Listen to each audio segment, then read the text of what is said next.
Now let me give you some examples of some inopportune times. How about when you're in the checkout line at your local grocery store?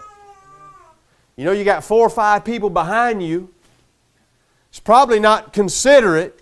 It's probably not wise to be doing a 10-minute presentation of the gospel when you got 4 or 5 people behind you. I don't think they're going to be very happy with you. I don't think it's very wise. But what is wise is, ma'am, a lot of times I don't even tell them about the church. I just say, ma'am, I'll flip it over on the back when I hand it to them.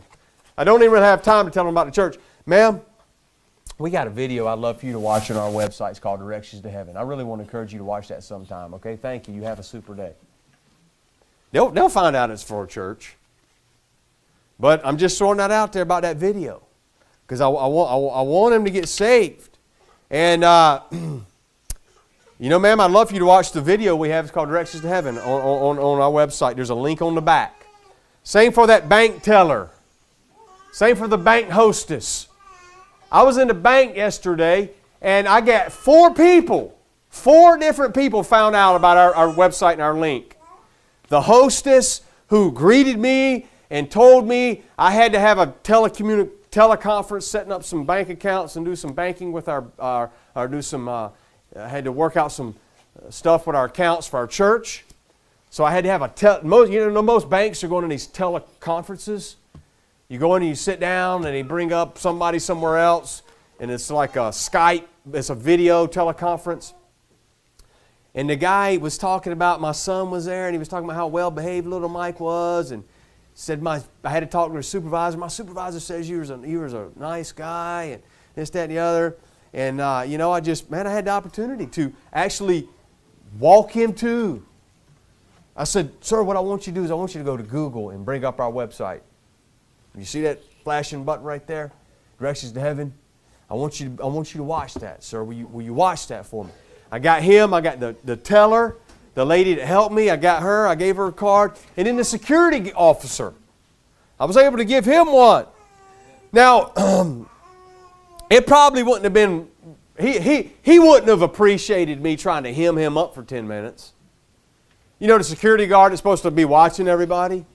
He probably wouldn't have appreciated me trying to hem him up, and he probably would have said, sir, I don't have time for this. But what I could do is I could tell him about that video. Sir, you can watch that at your own convenience. How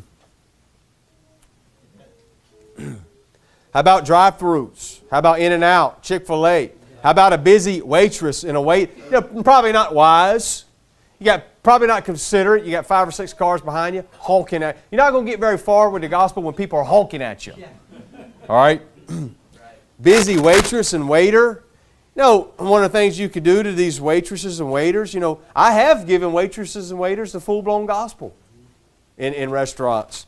I've led them to the Lord in restaurants.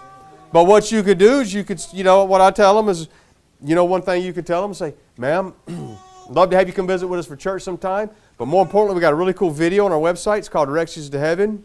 You could watch that, and it could tell you how you could be 100% sure. You could watch that, or if you have time, I could share with you now. You know, a lot of times they say, well, I'm really busy. I got this table, I got that table. And it takes some pressure off of you, too, because you don't ever want to hem. You really don't want to hem up a waitress and make her feel like she's got to stand there and listen, and then she gets in trouble with her employer for neglecting the other tables or whatever. How about UPS man? How about FedEx man? How about safety glass man? Brother Matt and I were doing some work one day, and we busted out the back glass of my truck. And I had to call the insurance, and the glass man came to swap it out. And I was able to give him a card and tell him about the link on the back, and tried sharing the gospel with him, but he had some appointments he had to make and such. But he was in a hurry to get it done. He didn't really have 10 minutes, but hey, he could watch it at his own convenience. Make it available. We had a tow truck driver. My sister-in-law got a purse stolen. Hey, by the way, you ladies, you need to take note of this. My sister-in-law was pumping gas at a local gas station Friday night. As she was pumping gas, a man got down low, crouched down low, and went and opened her car door up and took her purse off her front seat without her ever knowing it.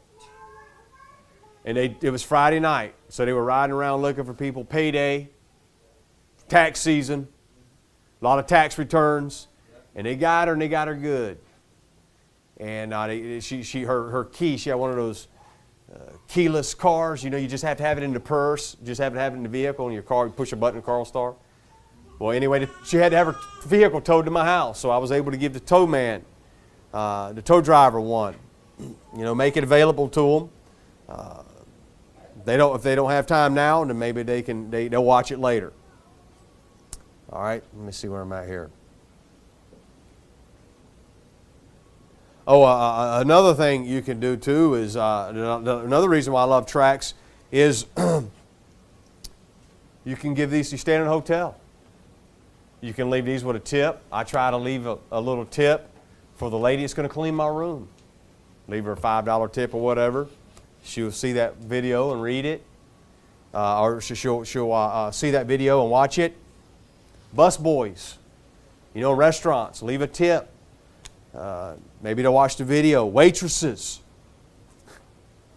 I think about how one time, to tell you this story, one time I was stationed here in San Antonio, but I was doing some training in Alabama. This is the point I'm getting ready to make is, if you're going to leave these for a tip for a waitress with Old Path Baptist Church on there, make sure you leave a decent tip. All right? I don't want our church to be associated with some stinking tightwad. All right? So if you're going to leave one of these for a tip for a waitress, make sure you leave a decent tip. I went down to Alabama, was doing some training, Mobile, Alabama, and I went to a sushi bar. And I was by myself, and he got me I think it was a California roll, and I love those things. And ate some, the sushi bar, and I gave the waitress I thought I left her a nice tip. I left her $5. Seemed like I can remember, and I left her with one of the Texas Baptist Church cards that I had made up, similar to this. And my pastor said he got a call for some disgruntled man, and I guess it happened to be her boyfriend or husband or whatever. He was disgruntled because some tightwad came in there and left a tract, left for their church, and didn't leave a tip. And my pastor was racking his brain. He said, "Where are y'all located?" "We're in Mobile, Alabama." And he said he knew it was me. So, at least he said, well, at least I know he's faithful to, try to be a witness wherever he is. But so what I'm telling you is, I'm not preaching something to you that I don't practice. I'm not preaching something to you that I don't live and haven't been doing it for years and years. You can ask my wife and kids. But if I can do it, you can do it, all right? But another thing, another example of an inopportune time would be, would it be a good idea to give somebody one of these cards? Maybe you have somebody who you're looking for and waiting for and praying for an opportunity to share the gospel with them, but it hasn't yet presented itself. I think about our landlord, for example, the guy who leases us our building. His name's Gator. I think about how I was just wanting to find an opportunity to lead him to the Lord and share the gospel with him. Very nice man.